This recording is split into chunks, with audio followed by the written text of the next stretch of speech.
कृष्णा। जय श्री राम। जय श्री राधे राधे। जय श्री महाकाल।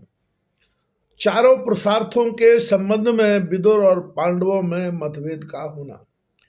वैशंपायन जी कहते हैं कि युधिष्ठिर ने घर जाकर विदुर तथा अपने भाइयों से धर्म, अर्थ, काम और मोक्ष की गुरुता और लघुता तथा संबंध के विषय में प्रश्न किया और पूछा कि इस त्रिवर्ग को प्राप्त करने के लिए सबसे सुगम साधन कौन सा है। तथा सबसे पहले महाप्राज्ञ विदुर जी ने उत्तर दिया, हे धर्मराज, धर्म ही प्रधान है। धर्म के द्वारा ही मनुष्य अर्थ को प्राप्त कर सकता है। काम अर्थ में स्थित है, इस नियम से धर्म उत्तम है। अर्थ मध्यम और काम लघु है। अर्थ और काम केवल इस लोक के लिए उपयोगी है, किंतु धर्म इहलोक और परलोक दोनों में काम आता है। धर्म की नौका का आश्रय लेकर ही ऋषि मुनियों ने इस अगम्य संसार सागर को पार किया है। तथा हे युधिष्ठिर, तुम धर्म का ही आश्रय ग्रहण करो।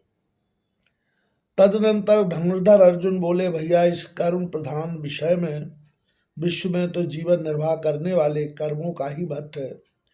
नाना भांति के कर्मों का उद्देश्य केवल अर्थ की प्राप्ति करना है, और वास्तव में अर्थ के बिना संसार यात्रा पूर्ण नहीं हो सकती। यहाँ तक कि धर्म और काम भी अर्थ पर ही अवलंबित है। निर्धन ना तो अपनी उचित कामनाओं को ही पूर्ण कर सकता है और ना ही धर्मानुष्ठान की ही कर सकता है। यहाँ तक कि बीतरागी सन्यासी और अपने अपने वर्ण और आश्रमों के धर्मों का अनुष्ठान करने वालों को भी अर्थ के लिए प्रयत्न करते देखा जाता है। अर्जुन की बात समाप्त हो जाने पर नकुल सहदेव बोले, हे राजन, हम धर्म और अर्थ दोनों को ही प्रधानता देते हैं। धर्म के बिना अर्थ अंधा और अर्थ के बिना धर्म पंगु है। अर्थ सहित धर्म और धर्म सहित अर्थ, इस तरह दोनों ही आनंद देने वाले हैं। भीष्म बोले, धर्मराज, इस संसार के समस्त व्यापार कामना से ही चल रहे हैं। कामना के बिना तो काम में प्रवृत्ति ही नहीं होती। निष्कामी को तो न धन की आवश्यकता है न धर्म की।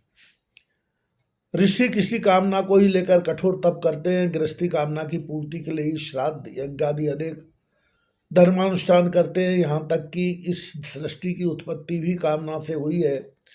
इसलिए त्रिवर्ग में काम ही सबसे बढ़कर है। अतः त्रिवर्ग को सेवन करना ही उत्तम है। सबकी बात सुन लेने के पश्चात स्वयं महाराज युधिष्ठिर बोले, निस्संदेह आप लोगों ने अपने अपने यज्ञ की धर्मशास्त्र के सिद्धांतों पर आधारित प्रमाणों द्वारा पुष्टि की है। हम आपको शुभ विचारों का स्वागत करते हैं। किंतु हे बंधुओं, श्रृंखला लोहे हो अथवा सुवर्ण की, किंतु है वो बंधन में बांधने वाली श्रृंखला